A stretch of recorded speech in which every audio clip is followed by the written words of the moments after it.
안녕하세요, 여러분. 밤에 잠을 자다가 화장실에 자주 일어나 본 경험 있으시죠?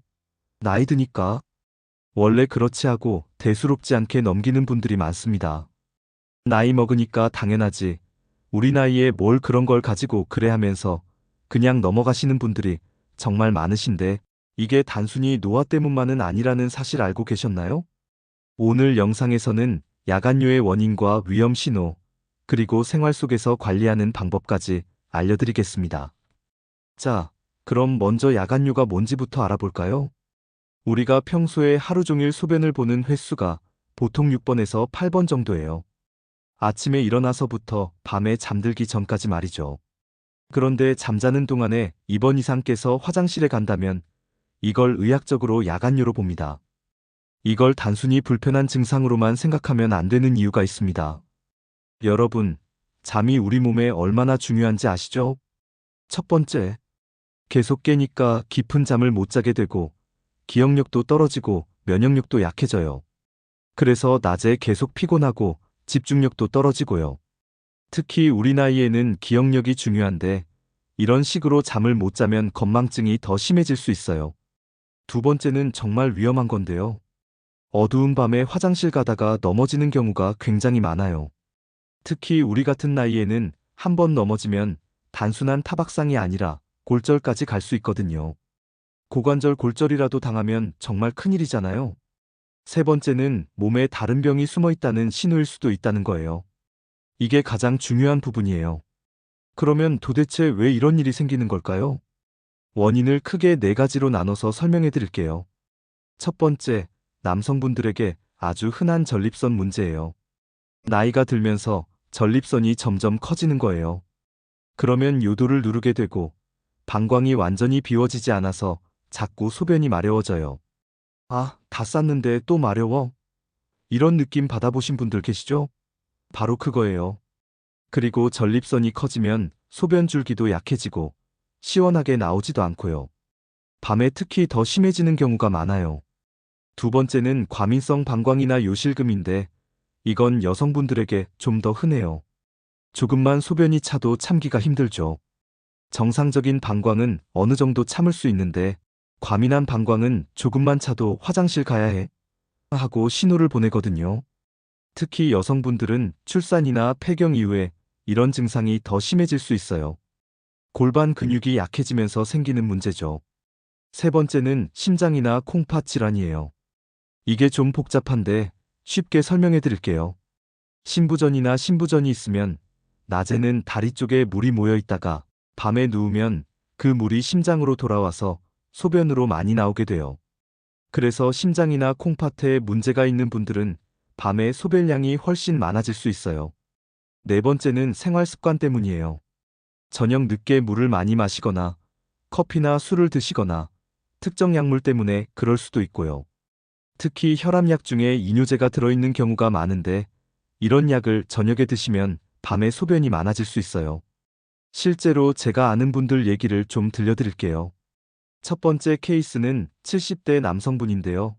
밤마다 화장실에 4번, 5번씩 가시더라고요. 처음엔 나이 탓이지 뭐 하셨는데 부인분이 걱정이 되셔서 병원에 모시고 가셨어요. 검사해보니 전립선이 많이 커져서 방광 기능까지 약해진 거였거든요. 그분이 말씀하시길 밤에 잠을 못 자니까 낮에 정말 힘들더라. 그리고 화장실 가면서 넘어질까봐 무서웠어. 이렇게 하시더라고요. 치료를 미루다가 결국 수술까지 하게 되셨어요. 지금은 많이 좋아지셨지만 진작 병원에 갈 걸 하고 후회하고 계세요. 또 다른 60대 여성분은 당뇨 때문에 밤에 소변이 많아졌는데 이것도 그냥 나이 탓인 줄 알고 계셨어요. 그런데 혈당 수치가 계속 높게 나오면서 소변량이 더 많아지더라고요. 병원을 늦게 가셔서 혈당 관리가 더 어려워지셨고 지금도 고생하고 계세요. 또 한 분은 심장약을 드시는 분이었는데 약을 저녁에 드시니까 밤에 자꾸 깨더라는 거예요. 의사 선생님과 상담해서 약 복용 시간을 조정하니까 훨씬 좋아지셨어요. 그러니까 절대 그냥 넘기시면 안 됩니다. 자, 그럼 이제 어떻게 관리하면 좋을지 자세히 알려드릴게요. 첫 번째, 저녁 이후에는 물을 좀 적게 드세요. 보통 저녁 6시 이후부터는 수분 섭취를 줄이시는 게 좋아요. 완전히 안 드시라는 게 아니라 평소보다 적게 드시라는 거예요. 그리고 커피나 술은 되도록 피하세요. 이런 음료들은 이뇨작용을 해서 소변이 더 많이 나와요. 특히 녹차나 커피 같은 카페인 음료는 저녁에는 정말 피하시는 게 좋아요. 두 번째, 저녁에 가볍게 산책을 하시거나 다리를 좀 높이 올려두세요. 의자에 앉아서 발판에 다리를 올린다든지 침대에서 베개를 다리 밑에 받친다든지요. 그러면 낮에 다리에 모인 물이 미리 빠져나가거든요. 이게 생각보다 효과가 좋아요. 특히 다리가 자주 붓는 분들한테는 더욱 좋고요. 세 번째, 자기 전에는 꼭 화장실에 다녀오는 습관을 만드세요. 별로 마렵지 않은데? 하셔도 한 번은 가보세요. 이게 의외로 도움이 많이 돼요. 네 번째, 혈압약이나 이뇨제 드시는 분들은 복용 시간을 의사 선생님과 상의해서 조정해 보세요. 보통 아침에 드시는 게 좋은데 저녁에 드시면 밤에 소변이 많아질 수 있어요. 다섯 번째, 변비가 있으시면 꼭 해결하세요.